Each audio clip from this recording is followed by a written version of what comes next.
आज के case studies के इस लेक्चर में बात करेंगे, अगर आपकी पत्नी ने आपके ऊपर झूठा केस किया है तो इस झूठे केस को रद्द कराने की क्या प्रक्रिया है, क्योंकि सुप्रीम कोर्ट ने साफ तौर से स्पष्ट कर दिया है कि झूठे केसेस नहीं चलेंगे।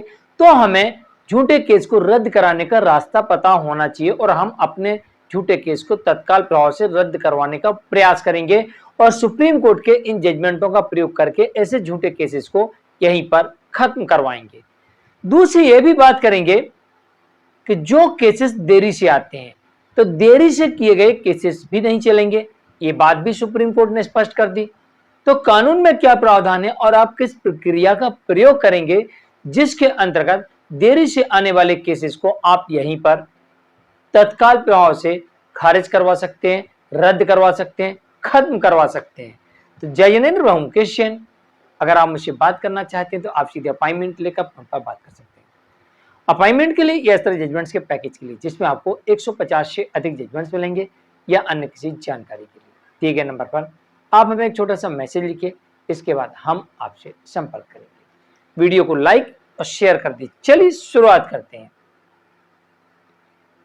दरअसल हाल फिलहाल में एक जजमेंट ऐसा देखा गया जहां पर ये देखा गया कि पति ये कहता है कि मेरी पत्नी ने मेरे ऊपर देरी से केस किया। देरी से केस करने का मतलब क्या होता है, पहले इसको समझ लीजिए। पत्नी आपके ऊपर जो आरोप लगाती है वो आरोप 3 साल या इससे अधिक समय पहले के होना चाहिए।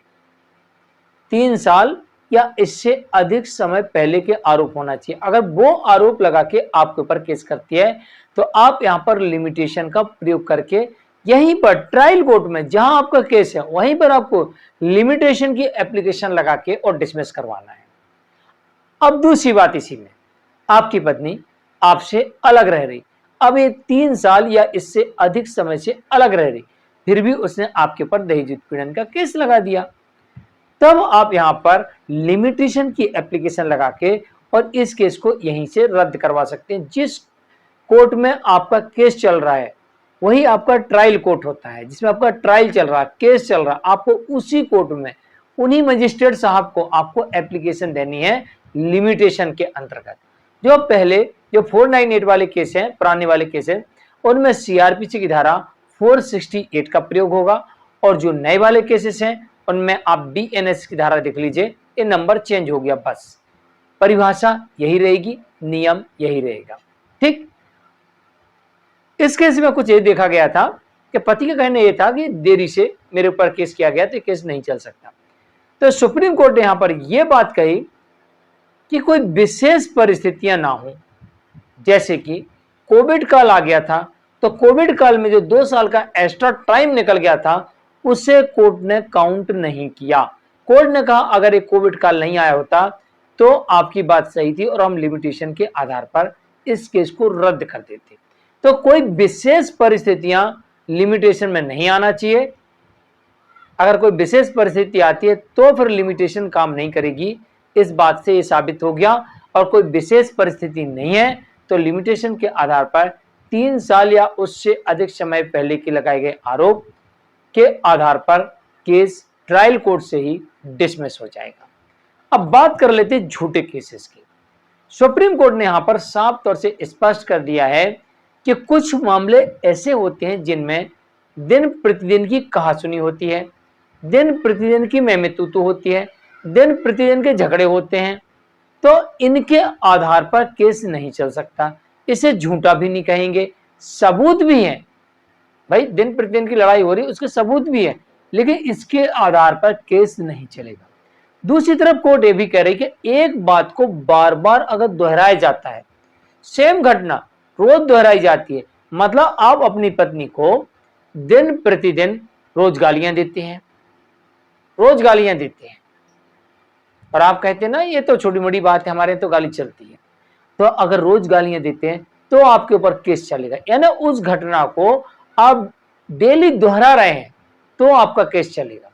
और अगर आप डेली नहीं दोहरा रहे हैं, कभी कभार आपने गाली दे दी, छोटी मोटी सी बात हो गई, थोड़ी छोटी मोटी लड़ाई हो गई, तो फिर इसके आधार पर केस नहीं चलेगा। अब सुप्रीम कोर्ट ने यह भी स्पष्ट कर दिया कि जो आरोप पत्नी के द्वारा लगाए गए हैं उन आरोपों के सबूत होना चाहिए।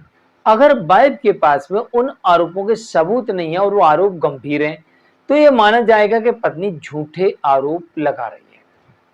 तो इस आधार पर आपको दोषी नहीं ठहराया जा सकता। मतलब 3 बातें निकल के आई यहां पर। पहली बात यह कह दी सुप्रीम कोर्ट ने कि अगर गंभीर आरोप है तो उसका सबूत होना चाहिए तो केस चलेगा, वरना केस नहीं चलेगा। दूसरी बात सुप्रीम कोर्ट ने यह कह दी कि भाई दिन प्रतिदिन की में तू है और उसके सबूत आपके पास हैं तो भी केस नहीं चलेगा और ऐसे केस को रद्द कर दिया जाएगा। यहां तक कि पुलिस भी ऐसे केस को रजिस्टर ना करे, ट्रायल कोर्ट ऐसे केस को ट्रायल ना चलाए, वहीं पर आपका चार्ज फ्रेम होता है वहीं पर डिसमिस कर दे, डिस्चार्ज में डिसमिस कर दे, रिवीजन में डिसमिस कर दे, क्वेश्चन में डिसमिस कर दे। अरे ऐसे केस को तो रद्द कर दीजिए, रजिस्टर ही मत करिए। अब कोर्ट तीसरी बात इसमें यह भी कह रही है कि भाई बात तो दिन प्रतिदिन की लड़ाई की है, मैं तू जो परिवार में होती है उसी की है, लेकिन आप एक बात को लगातार रोज दोहरा रहे हैं, इस कारण से आपके ऊपर केस चलेगा। जैसे पति कहता है अरे यार तो अच्छा खाना नहीं बना, तेरे को बनाने नहीं आता है, ऐसा वैसा 4 बात सुना दी। अब आज बात खाना के ऊपर से होगी। अब कल खाना तो अच्छा बना था लेकिन बात क्या हो गई, अरे तुमको परसना नहीं आता, ऐसा वैसा ध्यान रखा करो थोड़ा, ये वो कहा सुनी होगी। लेकिन आज भी खाने के ऊपर से लड़ाई गाली गलौज, कल भी खाने के ऊपर से लड़ाई गाली गलौज, परसों भी खाने के ऊपर से लड़ाई गाली गलौज। अच्छा पत्नी रोज उस खाने को बेहतर करने का प्रयास कर रही लेकिन फिर भी आप उसमें कमी निकाल रहे, तो आप एक बात को लगातार दोहराए जा रहे हैं और वो उसे ठीक करने का प्रयास कर रहे हैं, तो फिर इस आधार पे तो केस आपके ऊपर चलेगा, इस आधार पे तो केस चलेगा। और अगर उसको वो ठीक नहीं कर रही और आपके साथ वो लड़ रही है, आप उसके साथ लड़ रहे हैं, वो आपके साथ लड़ रही है, आप उसको गाली दे रहे हो, वो उसको गाली दे रही, आप बोला खाना अच्छे बना तो बोलते बना लेते। अब आपने बोला नमक कम है तो दूसरे दिन नमक इतना सारा डाल दिए कि डाले मत, जानबूझ के ऐसा करना, मतलब आपकी बात को नहीं मानना और उस बात को, उस विवाद को सुधारना नहीं है, विवाद को बढ़ाना है। तो फिर यहां पर आपके ऊपर भी केस हो जाएगा और उधर से पत्नी के ऊपर भी आप काउंटर केस कर सकते हैं, क्योंकि वो भी आपके साथ गलत कर रही, आप भी उसके साथ गलत कर रहे हैं। तो दोनों ही परिस्थितियों में दोनों के ऊपर फिर केस चल सकता है, इस बात का ध्यान रखिए। मैं हूं केस जैन, मिलते हैं एक और केस स्टडीज के एक और लेक्चर में। आज के लेक्चर में इतना ही। नमस्कार। वीडियो को लाइक और शेयर कर दीजिए। नमस्कार।